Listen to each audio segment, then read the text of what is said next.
Alyssa on 1st of September in 2018. He is the former chairperson and co-founder of SEDS Sri Lanka. Currently, this is running under Ms. Tasmila Aralia, who is the newly appointed chairperson of SEDS Sri Lanka. So there are now 16 chapters all around the island, and several successful events have been conducted by different chapters locally and also internationally. Space Talk is one of our attempts to let people know more about space. And apart from these space talks, we have successfully conducted Cube Satellite Workshop, which was conducted by Orion Space Nepal, and astronomy-related events, water rocket competitions, and there's so many other variety of space-related events. Even in the pandemic situation, we didn't stop our work. Though we couldn't conduct offline events, Sri Lanka was very active in the online platform too. We did different series of webinars to improve the national capacity building using these events. So currently we are engaged with our Mars Rover Challenge and the Space F Challenge, which is conducted by NASA. So this is a very little things that we have done up to now. We started in 2018, but up to now we have come over 2 years and have done many more things to the field. So I am taking this opportunity to thank you, SEDS Sri Lanka also. So if I talk about something, today's event, how would you feel like if you step on Mars? Won't it be exciting, Saba? It would be very exciting, yes. So how cool does it sound when I say that I live near the Gale crater, or I come from the Nicholson crater? So these are the places on Mars, and these might be our addresses on Mars in future, who knows? The places humans might set up their colonies on. So we dream to reach Mars and make it our second home. To realize that dream, for all of us, many individuals are working hard, and some prove to be exemplary. One such individual is Alyssa Carson, our guest today. She is the youngest to graduate from the Advanced Possum Academy, making her certified to go to space and an astronaut trainee. She is the youngest to graduate from Advanced Space Academy. Title, So You Want to Be an Astronaut. She is one of the 7 ambassadors representing Mars One and brand ambassador of multiple brands already. So without further ado, let's hear more from Alyssa herself. Hi, Alyssa. How are you doing? Hi, everyone. It's good to be here and chat with you guys. Just excited to share a little bit I know about space and my story and stuff. And yeah, really just get more people excited about We appreciate your presence. So I have mentioned some of the things you're associated with. Would you like to please introduce yourself to the world in your own way? Yeah, sure. I mean, basically, ever since I was a little girl, I was interested in space and the idea of becoming an astronaut. And I just started looking for things to do that would relate to that in some way. I knew that the astronaut selection process would be far away, but I wanted to start building a resume, trying to have things unique on that to eventually apply one day. So that's why I started trying to get involved in the field as early as I could. So obviously when I was really young, I just went to space camp, which was pretty much open to anyone like wanting to go. So that was just really a great reason. Now I've started doing more, involved in even more within the industry, doing spacesuit evaluations, microgravity flights, G-force evaluations, water survival training, all sorts of things like that that will be helpful in the space industry one day. So that's pretty interesting, huh? So Alyssa, did you have any other interest or dreams before you getting interest into go to Mars? Yeah, I mean, of course, I did the same thing that I feel like almost every kid does, jumping around between different things that they want to do. And I definitely did that when I was younger, obviously. I did get interested in becoming an astronaut and stuff, but, I was also interested in whatever it was. It kind of changed weekly, whether it was a princess to a doctor to a teacher to whatever it was. But for some reason, the way I always thought about it when I was younger was that I'd grow up, I could be an astronaut, go to Mars, come back, and then be a doctor. I did kind of jump around between a whole bunch of different professions. Astronaut was still kind of first on my list. Wow. So while growing up, we usually look up to certain people and get inspired. We call them our role models. Likewise, do you have any role model in your life? Yeah, of course. I mean, there's definitely been several people along the way who have been really amazing and motivating me to keep going after my dreams and ambitions. I know one in particular when I was younger was astronaut Sandra Magnus. So I got to meet her when I was around 9 or so. So basically they did like this little festival to get girls interested in science and space, and they always had a guest speaker. And the one that I went to happened after kind of her little presentation. I got to ask her when she decided to be an astronaut and when she got interested in all of it, and she was saying that she was around 9 or so, and she really motivated me and made me realize that it didn't necessarily matter with the age that I had decided to become an astronaut. If I wanted to really work hard, put in the work, do whatever it could be, then my dream could really become a reality. And so that was kind of a big push for me along the way. Not to mention everyone else who has helped since then, since me being 9, because that was a little time ago now. But yeah, so many people along the way who just offered advice or any motivation. You wanted to become an astronaut when you were pretty young, right? So how did it really all start for you? I mean, obviously, like you said, I was pretty young when it all started, so I don't remember everything too exactly. My memory is not quite that pristine from back then. Basically, my dad does remember me coming and asking questions about asking have people ever been to Mars? Is it possible to go to Mars? Those kinds of questions. And my dad told me a little bit about the moon landings, just because that was kind of his generation, or not really his generation, but he at least got to see some of the Apollo progress and that sort of thing. And so he told me about the missions to the moon and said, it's possible that one day in the future people could go to Mars. And so that was kind of the start of everything. Looking back, we don't entirely know what really started me asking those questions about Mars. Our best guess was that it was a cartoon on TV. And really the only reason we think that is because we had a poster in my bedroom that was from the cartoon, the Backyardigans Mission to Mars. And one day we just looked at and we were like, maybe that was it. Because they go on these imaginary adventures every episode, and they had one where they had gone to Mars and flew a shuttle there, and they were doing rovers and research and those things. And so that's really kind of the only place we can think of that I would have heard the word Mars. So yeah. So it seems like every space-related thing make you come to this position. They encourage you to come to these positions today. So even if I ask this way, even within astronauts, there are various goals, right, according to their preferences. Some might want to just go for spacewalk or work in ISS. Some wants to step on the moon. So Lisa, you want to be a Martian. If I ask why Mars specifically? Yeah, totally. I mean, obviously there are so many different types of astronauts. There's definitely one way to become an astronaut. There's so many different careers that you can go into, or just different things that you can actually do to get to that point. You can be a scientist, be a pilot, you can study, medicine, whatever interests you is kind of the route that you should take. So for me, I was always kind of more interested in the science side of things. And so currently I'm studying astrobiology to eventually, hopefully be an astrobiologist for a potential mission to Mars. But really, kind of the idea of me getting interested in Mars at such a young age.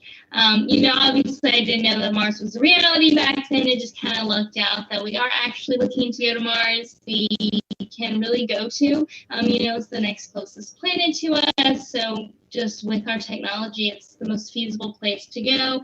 On the other side of us is Venus, which again is interesting, but it's also very hot and like a little more dangerous than Mars. So we'll probably tackle Mars first. So it really is the next place we can go, plus all the research that has been kind of surrounding Mars for the past, many years now. We've sent so many rovers and satellites from basically all over the world, so many different space agencies, whether that's a satellite, rover.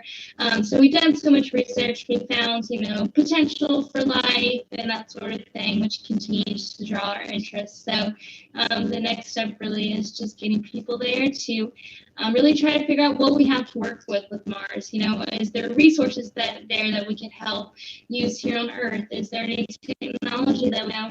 What kind of opportunities do we have? Is it possible for Mars to be a second Earth or like a second place for humans to live? Would it be possible to actually colonize it? So that's really what the first missions are going to go to Mars and do, is just to really get an understanding of what we can do with Mars. You nicely explained why Mars.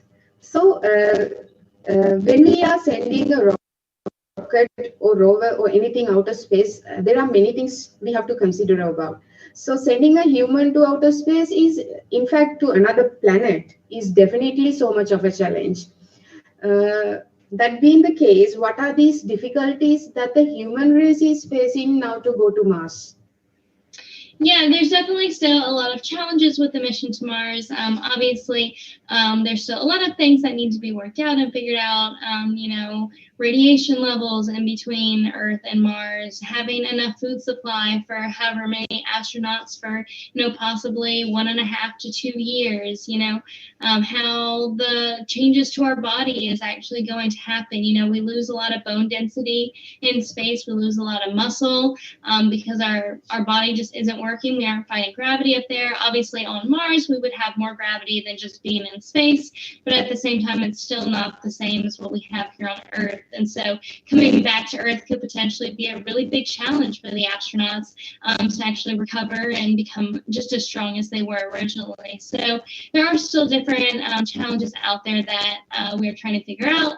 At the same time, there's so much research going on, kind of universities all over the place and different organizations, and trying to, figure out, growing food on Mars. What kind of food can be grown in Martian soil, or what kind of food should we be looking towards? What kind of diet should we be looking towards, to where we don't have to pack all that food and all that heavy weight that would come with bringing food, and just really trying to figure things out. So those are kind of the major challenges right now, dealing with people going.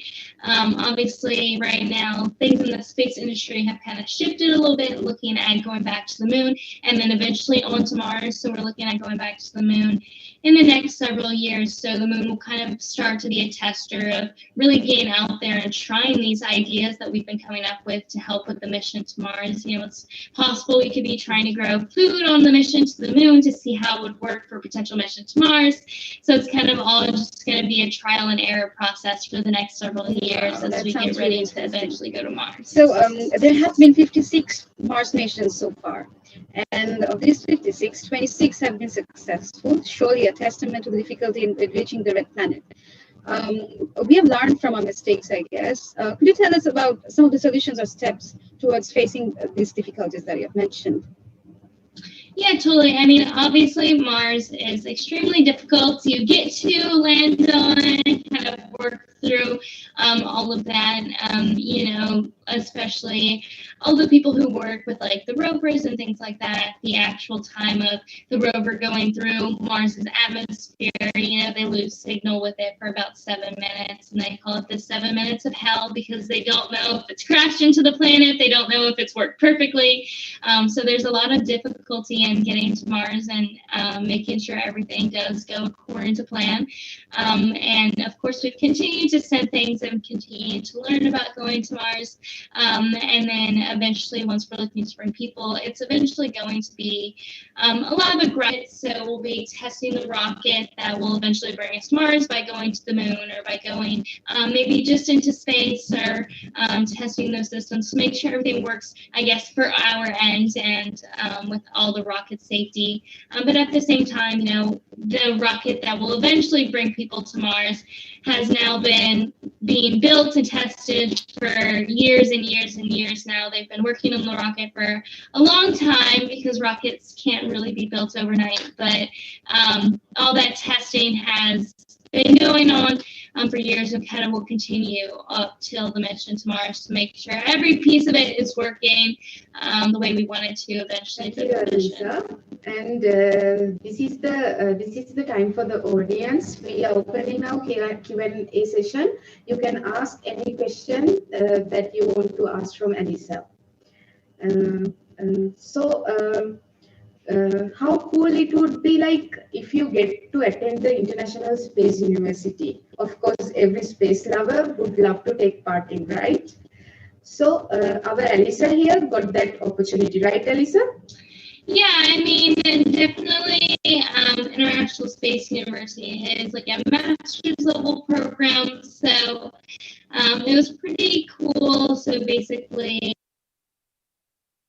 it's not like attended completely or like enrolled in masters or anything, because that's little past where I am currently. But basically, I was able to sit in on classes for about 2 weeks during their summer program. And so that was really awesome to be able to hear, what master level students are learning about in regards to the space industry. And so it was kind of a really unique experience. It was a lot of fun. Made me want to look forward to either possibly attending there in the future, or honestly just continuing to build my knowledge of space in general. See. We can see both the public and the private sectors in the space industry are working towards the dream of setting foot on Mars. SpaceX has this goal since 2017 that it wants to land the first humans on Mars by 2024. And there are also a growing number of citizen science associations and organizations that one can join. One program is Project Possum. Right. So what is this Project Possum, and how people from different age groups can attend this? Yeah, of course. So Project Possum is basically a citizen science research organization. So they're just a private organization of everyday people trying to contribute to science in the space industry, or kind of just science industry in general. Their main focus of research is actually clouds in the upper atmosphere. So they study a type, or kind of a more recently discovered cloud that's pretty high up, photography and tomography of those clouds to try to get a better understanding of what they are. But at the same time, we do all sorts of other research as well. So for example, with our microgravity flights, is all different research experiments, learning how different things work in microgravity. We do a lot of research with different spacesuits. So we work closely with Final Frontier spacesuit design, and we do a lot of testings with their spacesuit. So making sure, do the gloves work well? Is water getting in? Would this be good for a mission? Those sorts of tests. But yeah, it's basically just everyday people, having those opportunities to get involved in that research. So they have like different programs that you can look into, but it's pretty open. They have like their little application on projectpossum.org, but for the most part, it's just a big group of people from all over the world just who are interested in science and space and wanting to contribute. So now we are getting a lot of questions for our chat box from our audience. Alyssa, it's your time to answer those all. So first question is, when is your Carson University open? Carson University, that is something that's not necessarily real or anything. I don't have a university. I go to Florida Tech currently, but I don't foresee myself opening anything quite that elite in the future. So how does it feel to be one of the chosen people to Mars? To go to Yeah, Mars? well, I mean, definitely, obviously, I have to always remember that the astronaut selection process is, extremely difficult. Typically, around 18,000 people apply, around 12 or so get selected. So it's an extremely difficult process. And so obviously, I have the possibility of not getting selected or not actually going to space at all as well. Basically, everything I'm doing is trying to give myself the best opportunity that I can, so eventually it can happen. But also along the way, just being able to do these amazing things has been really awesome. But at the same time, that's also the important part about studying something that you're interested in. You can't just study to become an astronaut. So let's say things didn't work out, I could also just happily be an astrobiologist and do research here as well and contribute to any research that can be coming from Mars as well. Okay. So one of our viewers, Shashmi, is asking another question. I don't know whether you will be able to give a direct answer for this. Her question is, what is the best university to get a master degree in aerospace engineering in America? Yeah, I mean, obviously there is a lot of great aerospace universities. Aerospace engineering is honestly a pretty common major at most universities. So I would honestly just recommend basing it on how you like the university, just because aerospace particularly is pretty common and a good bit of people are into aerospace. And so I would say probably base your decision more around like the location of where you're going. So if you are looking at getting into the space industry, possibly going to a university on the Space Coast, or maybe California with JPL, or near any sort of, I guess, space facility that you could be able to internship at or do real life research work at to actually get experience in the field. So yeah, I'd probably base it more on location depending on what your interest is with aerospace. I see. Our next question is from Ramidu, and he's asking, how would you feel if you discover proper evidence of life or fossilized life on Mars? Yeah, obviously life is kind of one of the most exciting things that we could find on Mars. There is a whole lot of evidence for it. On Mars we have found ice, we found liquid water, we have found steam, and all of those environments could definitely harbor life or be potential locations that life could happily exist there. And so it'd be really interesting to actually be able to find it, see what it is. Is it the same kind of life or based on the same type of life that we're used to, and really just doing different research just to see what kind of life was on Mars or is currently there. Obviously, we're not going to find anything, or we don't expect, of course, to find like any like little green men or anything too large on Mars. It's most likely just going to be little bacterias. So I think it would be really awesome to be able to actually study it and see all the qualities of it. Okay, so another question is, are there any programs or any organizations that we can take part in train like you? Yeah, I mean, it honestly just kind of depends on your interest. So nothing or everything that I've done isn't necessary to become an astronaut by any means. It has just been me trying to find anything I can related to what I'm interested in to almost like continue to build my resume. So it really is going to change depending on your interest. So for example, if you were interested in doing robotics in space, it'd be really important to maybe try building your own robot or doing robotics competitions or getting involved maybe in things over at JPL or the rover side or that sort of stuff. Or if you're interested in the science side or the pilot side, depending on what you actually want to do in space, it kind of changes. So, I would definitely say just try to start more locally, which of course a lot of that can be done, pretty young.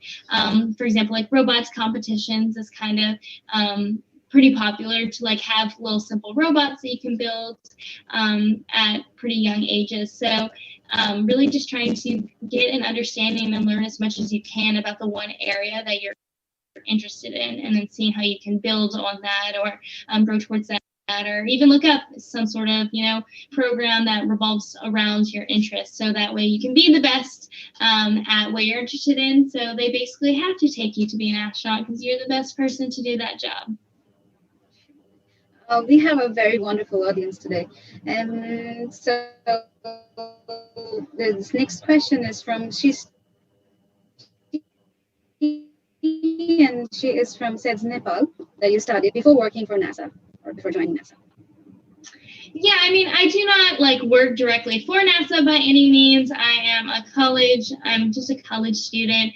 So I don't actually work like for NASA because I'm in school, not necessarily having a job right now. So all of the different like trainings and things I've gotten to do have been through like private like Project Possum and private like, I guess, research companies or research groups. So nothing that's been like directly through NASA because everything that they do obviously is with their official astronauts, which obviously all of them have been through college, have jobs, and have actually, you know, gone through that whole process. So since I'm just in the process of actually getting to that point right now, everything that I do is with more like private companies and that sort of thing.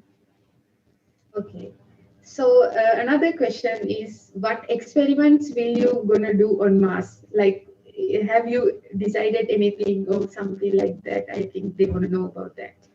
Yeah, I mean, of course, basically with my background going to be astrobiology, I'm definitely going to be involved a lot in the science of what is going to be happening on Mars.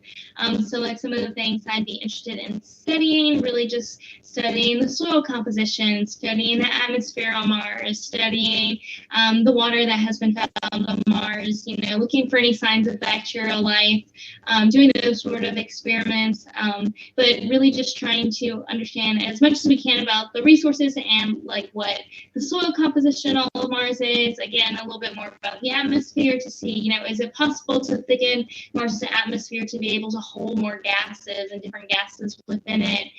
So it's just really going to be learning as much about Mars as well as the history of Mars as well. So just anything related to gaining an understanding of the planet. Okay. Now I think we got a very trending topic, a question about that. What is your opinion about commercializing space exploration field? Yeah, I absolutely love commercial space and the whole private space industry. I think it's really amazing to see how it's grown already and seeing how it's continuing to grow. I think it's something that the space industry has been needing. Obviously, private space companies can do things that just governments, space agencies can't. They can get things done faster. They can do things without as many rules and regulations. And, you know, it's really proven to work. You know, SpaceX has been really successful in everything that they've done and being able to basically reinvent rocketry in several ways of reusability and all the different projects that they've worked on, and now being able to bring people as well has been pretty amazing. But even, you know, some of the other things like Virgin Galactic working on space tourism, I think that's going to be really interesting as that develops, because they are getting so close to that becoming a reality. But honestly, I think it's super exciting to see so many people involved in space. You know, now more than ever, there's more people working in space, there's more space jobs, there's more people interested in space.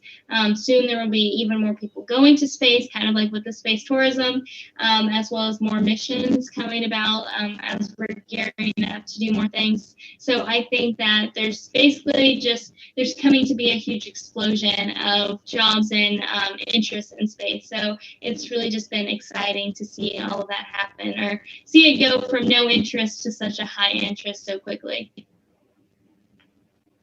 So there will be a lot of opportunities, I see. So there's this question from an 11-year-old. He says that we don't have any astromotivated programs. What can I do? Yeah, totally. I mean, definitely it's all important about starting as you know, simple as you can.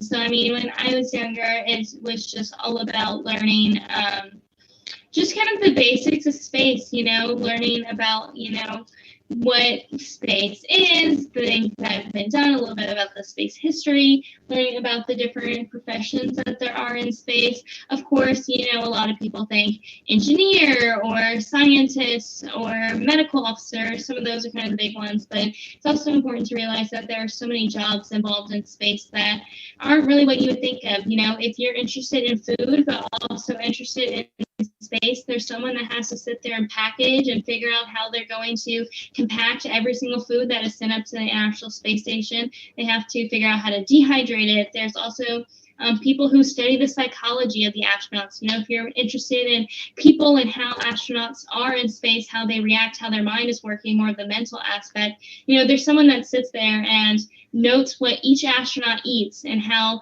that affects them. You know, there is food fatigue. The astronauts can't be eating, you know, mac and cheese every single day of their life. They would lose their mind eating that same food over and over. Someone studies to make sure they don't eat the same food too often, and all those little things. You know, there's so many different aspects that go into what we do in space. And so I think that, especially when you're young, it's important to start researching all the different possibilities that you can actually get into, because some of those bizarre out there jobs that you wouldn't think of in space are real, and they need people to eventually fill them. So I would say start with just, you know, doing so much research. And of course the internet nowadays has been really amazing in terms of, you know, getting to learn as much as you can about so many different topics. So I would say start there, and then just keep trying to build your knowledge about the one subject that you're interested in.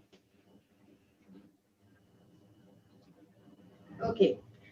So my next question is, you said that you have had a very good experience in astronaut training. So what is the toughest experience that you had over there? Yeah, totally. I mean, all the different things I've got to do have been obviously amazing and fun, but they definitely aren't the easiest things to do.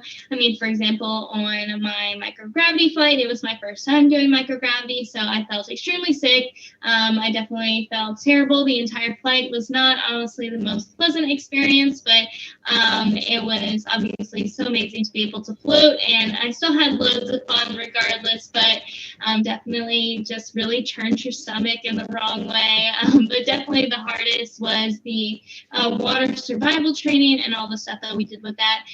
It was just very physical and hands-on. You know, we had to be in a life raft by ourselves for a couple of hours. They left us out in the ocean. We had to learn water survival, how to stay warm. We also did a lot of physical things regarding the spacesuit that we were testing. So we had to swim in space suits, which can be decently heavy. We had to like blow up life rafts, pull ourselves into a life raft while we're in a spacesuit, which, you know, it's already hard enough to pull your own weight into a life raft, let alone adding another like 40 pounds of the spacesuit. So that one was definitely the most physically challenging because it was just very active. We learned how to, you know, escape from different, you know, situations underwater. So definitely that one was the most harsh, but it was definitely one of the ones I've learned the most from. Another question from Senori. What are the qualifications one needs if they want to join NASA? Yeah, so the actual requirements to apply to become an astronaut through NASA, but it's kind of in general for most of the different agencies around the world, but basically it's pretty simple. You are required to have a master's degree in some sort of STEM field, so any sort of science, technology, math, engineering, any sort of master's level degree, and that something relating to that. You have to have a little bit of work experience. So whether you're working with whatever you were working in, so let's say you had an engineering degree, you did some engineering with whoever, so just some work experience, and then pass the physical exam that they give. So those are really the only three requirements that is like a must, and then anything beyond that is up to you to add to your application. So it kind of changes if you're interested in being a pilot. So if you're interested in being a pilot, then you have to have 1,000 flight hours to be able to apply. So just a slight change there. But yeah, anything beyond that is kind of up to you. It's just important, given how harsh the selection process is, it's really important to realize, let's say I have a master's in, let's say, aerospace engineering, how many other of those applicants are going to have that master's in aerospace engineering? How can I set myself apart? And honestly, that's true for any job you want to go into, whether it's in the space industry or, you know, working, but you also want to maybe have something that stands you out, something that's unique, something that's different. So that way the employer will say, yeah, that's the guy that I want because they went above and beyond.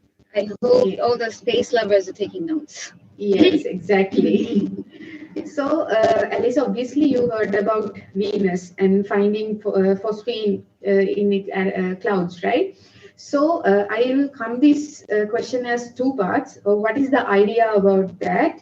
And one of our audience is asking Shahir.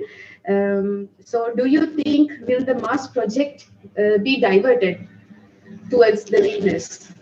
Yeah, I mean, obviously everything has been so crazy recently.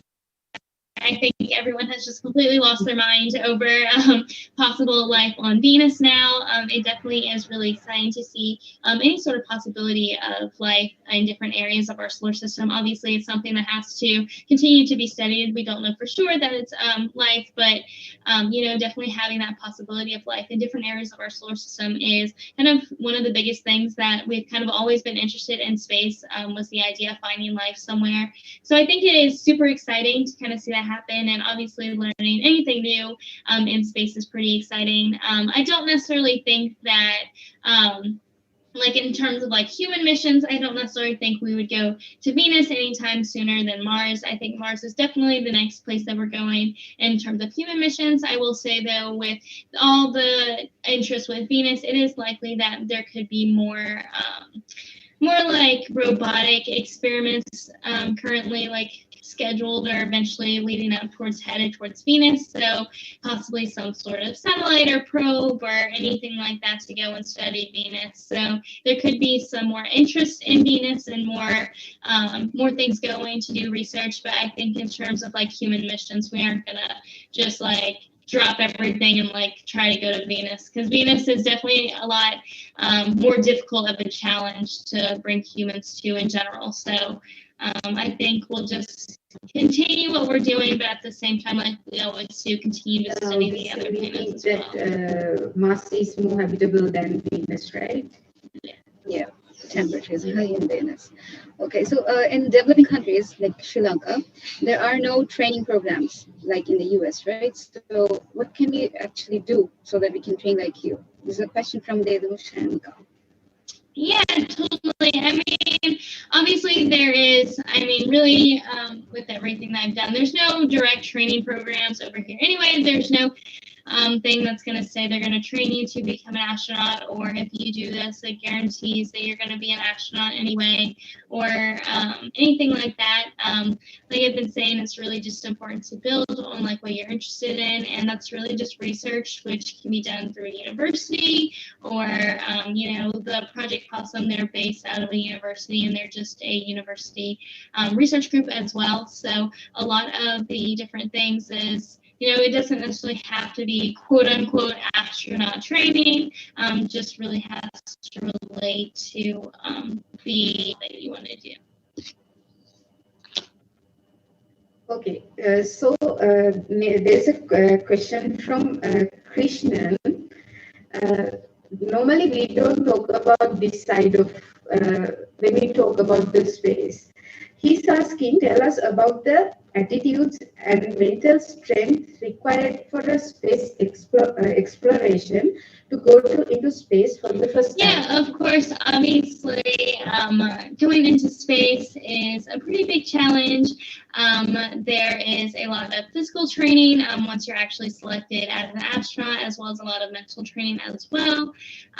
But in general, for the most part, astronauts train, or once they're actually selected after the whole selection process, and all astronauts usually go through about 2 years of just basic astronaut training. So basically what all the astronauts go through, everything they learn. So all that's kind of the simple training. And then after that, you're actually a candidate, and you can be lined up or be scheduled for some sort of mission. And you don't necessarily pick the mission you go on or where you're going or what you're doing, but you're chosen for a mission, and then after that you are able to train directly for that mission. So any sort of experiments or anything you need to learn precisely for that mission. So you would train for that and then eventually get to go. But yeah, of course, the whole mental aspect of it as well is super important for astronauts to be focused on what they're doing. Space is a dangerous place, so it is important to to have everything focused on the mission, because it's just not the safest. You could put other people in danger if you're too distracted, but it's definitely a mental challenge for a lot of people as well. So there's another question from Anushka. She can't imagine that, like, how can food be carried for several years when astronauts are going to Mars? So what do you have to say about that? Yeah, obviously food is one of the biggest challenges that we still have. Obviously we can't bring food for, you know, a year and a half to 2 years for, let's say, 4 to 6 astronauts. Not even just about preserving the food, but at the same time, just the amount of space that would take up to be able to carry that much food is kind of a little extreme. And so that's why so much research is being done right now about growing food either on the way to Mars, while we're on Mars, that sort of thing. So we would bring some food with us, of course, but at the same time, we'd be growing food as well. And, you know, there's so many different things that, you know, happen on Earth where we're kind of faced in those same situations. You know, there are people who live out in a boat in the sea for months and years at a time, and, you know, they don't necessarily have access to food that easily. They have fishing as well, but also to like keep a diet, you know, they have to grow their own food, and they have to be almost like in a mission to space. So definitely, even though food is a challenge, there are so many situations on Earth to where we're actually facing the same type of issues, and we're able to do them here. And so it's just figuring out how to rearrange it slightly so that it works in microgravity, or so that it works on Mars. When I talk about food in space, I remember this one of my favorite movie, Martians. So we see the how they grow and all. So I think one day we will be able to see it with our this space technology development. So next question is from our audience is, what is the biggest challenge you had and how you overcame it? Yeah, I mean, definitely everything that I've done has really just been with people a lot older than me. So it's definitely been a challenge just to keep up, whether it's like different space classes or even like physical things. Like I said, everything has been with people way older than me, usually adults who have careers and are doing their own things. So it's definitely been just kind of a catch-up game of trying to like prove that I'm able to do the same kinds of things they are. But I mean, there's been several times, you know, a while back when I was in high school, you know, I was taking some space-related classes, and they were talking about different levels of calculus. And at that time, I had never even taken calculus before. I like wasn't at that point in high school to where I was there. So I was always trying to learn as much as I could to really get the most out of everything that I was doing. So definitely it's been challenging to just keep up with a lot of those things. But I guess in terms of like overcoming it, it's really just been asking for help and surrounding myself with that sort of support system. Luckily, like with all the classes, I was able to ask and just get people going on. And so just being around people who are willing to help, and just realizing that we're all trying to learn the same thing. So just help each other out in that. There is an interesting question. Have you trained to identify the sedimentology and geology on Mars? What are the techniques if you have done so? Yeah, so I have done some geology training. I've done the geology training that I did do was over in Iceland. So the different trainings that we did wasn't like we did a little bit of how to like section off an area, take different soil samples, and how you would actually bring that to the lab to actually test those soil samples for signs of bacterial life. But another big part of what we were doing was over in Iceland, there are lava tubes that have been created by just old areas where magma used to flow, and so they've left almost like these tunnels.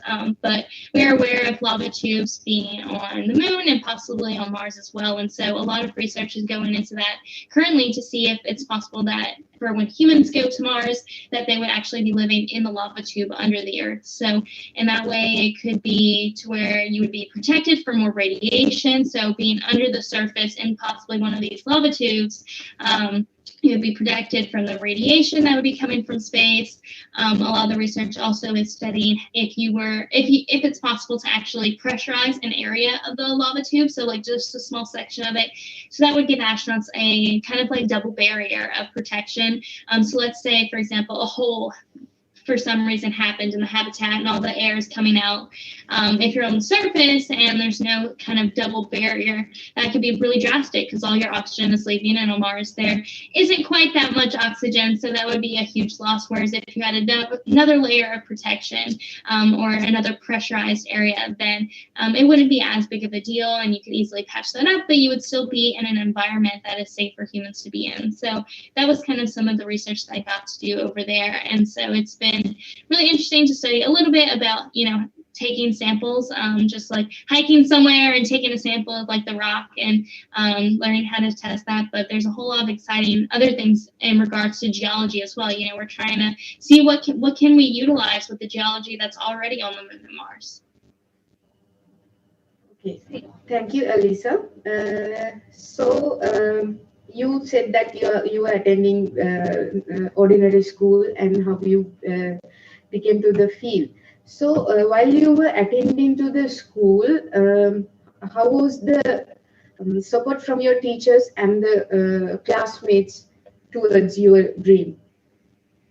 Yeah, definitely. It's been, pretty different. It kind of just depends on the situation. I mean, growing up or like in high school and stuff, I was kind of with the same kids I was with from kindergarten. So obviously, like, they knew I was interested in space. And at that point, when I was in high school, they're like, oh, yeah, like, we know Alyssa likes space. Like, it wasn't too much of a shocker to them or anything like that. And for teachers, it really just kind of depends. Some of them are pretty supportive. Obviously, I kind of left school semi-frequently just to go and do any sort of opportunity that came about. So some teachers were really encouraging of it. Some didn't want me missing their class, which was kind of just whatever. It just kind of depended on the teacher. But it's definitely been really interesting going into the college experience as well because, I moved several states over. I kind of left everyone I knew for a whole new experience. So it's really interesting. Like meeting new friends and them obviously finding out with all the things that I've done. But it's been really amazing to have that support from friends and family and things like that. Obviously, they're all encouraging of it and support it. But yeah, it's just been really cool to kind of see that switch and see how, I guess, new people take it. So you're attending both school and you're training yourself for the biggest dream, right? How are you managing both of the sides? Yeah, so I mean, especially now that I'm in college, it's a lot harder to, I guess, like skip school or anything like that. Obviously, professors don't care what you're doing. They want you in their class. And so it has been a little bit of a change. Obviously, school is my first priority. And then I try to do anything else kind of either on a break or over the summer or anything like that or anytime that I can. And there has been some times where it just, there's just, something going on that I want to do and I've missed a couple of days of school. And so it's just been a lot of working with my professors, having them realize that, it is educational in some way, I'm not just skipping school to skip. So I have done some things during the school year, but for the most part, I try to stay in school as much as I can. So it's only been a couple times I've actually had to miss class. Okay. Thank you, Alyssa. So now we talked a lot about space, right, and Mars. So except for the activities for the space field, what are the other stuff, hobbies that you do or you are interested in doing? Yeah, totally. I mean, growing up, I did all sorts of things. It wasn't just space whatsoever. I mean, I played competitive soccer for 10 years. I did piano. I did dance. I did every club that the school offered pretty much, and was just doing as much as I could with my friends as well. And I mean, even now in college, getting involved in some things. I mean, for the most part, school is a pretty heavy load. So, I mean, still just kind of taking time to relax, watch Netflix, whatever it may be. The majority of my time recently, kind of over the past summer with quarantine and all we got got a new dog, so he has been my full attention basically, because we got him when he was just a puppy, and so mainly just taking care of him most of the time, to be honest, when I'm not doing schoolwork. So that has been a huge portion of my life lately as well. But yeah, honestly, just anything that a normal person does, just hanging out with friends or relaxing or whatever it may be, getting some exercise, going on a walk, or I'm also looking at possibly doing some of the like intramural, just like casual soccer every now and then, just to do it since it was something that I enjoyed for so long. See. So according to you, there must be something that's more interesting or the best part of learning about space. What that could be? Yeah, well, I mean, I think something that I find so interesting about space is, obviously it's so big and there's so much to explore in space. And so I think that, you can never stop learning when you are interested in space. And we're always discovering new things. And I think that's so exciting. So for me, I was always interested, originally I was interested in just like the curiosity of like what was on Mars. My dad told me, a little bit, about Mars, which was really not much. And he, was basically just saying that no one had been there before. So I was like, well, if no one has been there, then what's there? And honestly, just like the general curiosity of things. So today we are getting hundreds of questions from our audience, but we are limited with the time. So I'm going to ask the last questions from you. So would you like to say something for the kids who are watching today, this program, who love to pursue their dreams? Yeah, totally. Obviously, it's super important to find something that you're passionate about and something that you really enjoy doing. And as you're starting to learn more about whatever that topic is, it's really important to be vocal about your dreams and tell people what you're interested in. You never really know who's listening. Kind of going back to the example before about being interested in robotics, let's say you go to a robotics competition, but you're interested in space robotics, tell someone like, hey, in the future, I think I'd be more interested in doing specifically space robotics. And they may say, you know what, I happen to know someone who happens to work in that field or does something like that. So you really never know where the opportunities are going to come from. So don't be shy to tell people what you're interested in doing, especially within the space community. We always want more people to work in space. It takes tens of thousands of people to be able to send an astronaut, send a rover, send anything into space. And so we need to continue to fill those jobs and, really look for some sort of support systems to help you in your dreams. Obviously, you can't get there alone, and whether that is, a family member, a friend, a teacher, whatever it might be, someone who can always be there to tell you, you got it and you can keep working towards it. And, maybe it's also something where you could be that person for someone else that, and help them in their dreams. But overall, it's important to, keep the idea alive. Obviously, a lot of these big aspirations and dreams are far away, so it's important to just remember that we can eventually accomplish them. It just takes a good bit of hard work to get there, but don't be afraid to talk about it and reach out to go and gain. It was really an informative session today, and I think we were not able to ask all the questions to Alyssa today. But I think most important things people asked already have been answered. So we're going to wind up for today, isn't it, Dasuni? Yes. Thank you, Alyssa. Thank you. Yes. So thank you so much, Alyssa, for sparing your valuable time for us. We wish you all the very best for all your future works from SEDS, from Sri Lanka, and from all around the world. And so I am taking this opportunity to thank the people behind this remarkable space talk. First of all, Dr. Achala Pallagedara, who assisted us reaching Alyssa. Then Mr. Amila, Pilan, Matisha, and the new recruited SEDS Sri Lanka Executive Board under the new chairperson, Ms. Aralia. So thank you so much, everyone. I think we nailed it pretty much, right? Yes. So finally, thank you to our beautiful audience who were very enthusiastic for today's event, and we are so sorry that we are limited with the time. So, space lovers, this is not just an ending. Let me finish this as like this. Let the journey to Mars be begun. Goodbye, everyone. Goodbye, everyone.